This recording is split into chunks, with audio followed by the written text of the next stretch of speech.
مشرق وسطی کی جنگ اب ایک ایسے موڑ پر پہنچ چکی ہے جہاں صرف میزائل نہیں چل رہے بلکہ اعصاب، حکمت عملی اور طاقت کے دعوے بھی آمنے سامنے کھڑے ہیں۔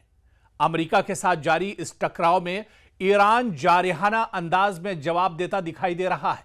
ایران نے ایک کے بعد ایک قطر، بحرین، کویت اور اردن کو نشانہ بنایا ہے اور امریکی تنصیبات کو نیست و نابود کر دیا ہے۔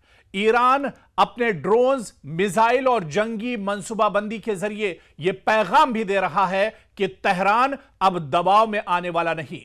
جیلی فش ڈرون سے لے کر شاہد ڈرون تک اور خیبر جیسے خطرناک میزائلوں سے لے کر پاسداران انقلاب کے بلند حوصلوں تک ایران نے اس جنگ کو صرف محاذ پر نہیں بلکہ نفسیاتی دباؤ کے میدان میں بھی ایک نئی شکل دے دی ہے۔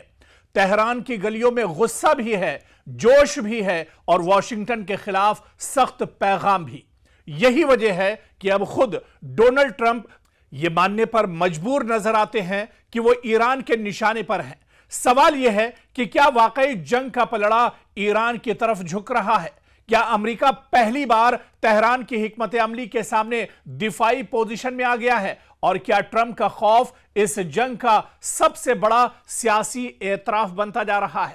ایران نے جس انداز میں پلٹوار کیا ہے، اس نے واشنگٹن کے ایوانوں سے لے کر خلیج کے فوجی اڈوں تک ہلچل مچا دی ہے۔ شاہد ڈرون کی یلغار، خیبر میزائل کی گرج اور پاسداران انقلاب کے کھلے انتقامی پیغامات سب مل کر ایک ہی اعلان کر رہے ہیں کہ تہران اب دبنے والا نہیں۔ ادھر کبھی خود کو دنیا کا سب سے طاقتور لیڈر کہنے والے ڈونلڈ ٹرمپ اب خود یہ کہنے پر مجبور ہے کہ وہ ایران کے نشانے پر ہیں۔ سوال یہ ہے کہ کیا ایران نے واقعی امریکہ کے ہوش اڑا دیے ہیں؟ کیا ٹرمپ کا خوف اس جنگ کا سب سے بڑا سیاسی اعتراف بن چکا ہے؟ اور کیا مشرق وسطی میں اب وہ مرحلہ شروع ہو چکا ہے جہاں امریکہ پہلی بار دفاعی انداز میں دکھائی دے رہا ہے؟ ایران کا خوف ٹرمپ پر اتنا زیادہ ہے کہ انہوں نے یو ایس ابراہم لنکن جیسے جنگی بیڑے کو پیچھے ہٹنے کا فرمان جاری کر دیا ہے۔ اب امریکہ کو سمجھ نہیں آ رہا ہے کہ وہ ایران کو کیسے زیر کرے۔ امریکہ حملے ضرور کر رہا ہے لیکن ایرانیوں کے حوصلوں کے سامنے امریکہ کی ایک نہیں چل رہی ہے۔ ایران کا بچہ شہادت کی تمنا لیے میدان میں ڈٹا ہوا ہے۔ جو شخص کبھی ایران کو صفحہ ہستی سے مٹانے کے دعوے کرتا تھا، آج اسی کے لہجے میں خوف، چہرے پر پریشانی اور بیانوں میں بے یقینی صاف دیکھی جا سکتی ہے۔ مشرق وسطی میں جنگ نے ایسا پلٹوار کیا ہے کہ واشنگٹن کی گرج اب تہران کی للکار کے سامنے پھیکی پڑتی دکھائی دے رہی ہے۔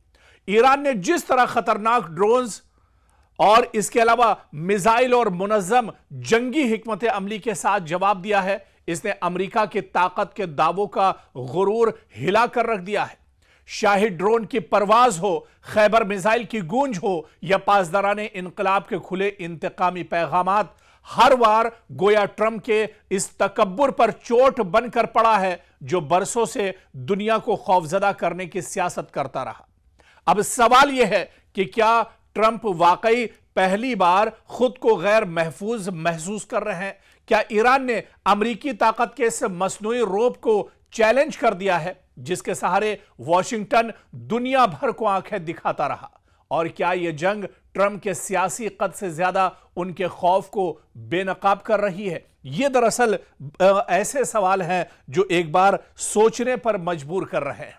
اس جنگ میں آپ دیکھیے کہ یہ جنگ جب اسرائیل اور امریکہ نے مل کر ایران کے خلاف شروع کی تھی تو دنیا نے یہ نہیں سوچا ہوگا کہ ایران اتنی مضبوطی کے ساتھ دشمن کو جواب دے گا۔ اور آپ دیکھیے کہ ایک لمبی جنگ چلی اور اس جنگ کا ڈٹ کر سامنا ایران کرتا رہا۔ اس کے بعد امریکہ کو بات چیت کی میز پر آنا پڑا۔ پھر امریکہ کہیں نہ کہیں اس کی نیت خراب ہوئی، اس نے دوبارہ سے ایران پر حملہ کیا اور اب پھر ایران ایک طرح سے ڈٹ کر مقابلہ کر رہا ہے۔ ایک طرف جہاں امریکہ دباؤ بنانے کی کوشش کر رہا ہے لیکن اس سے پہلے ہی ایران اس دباؤ کو ایک طرح سے ختم کرنے کی پالیسی پر کام کر رہا ہے۔ تو ایران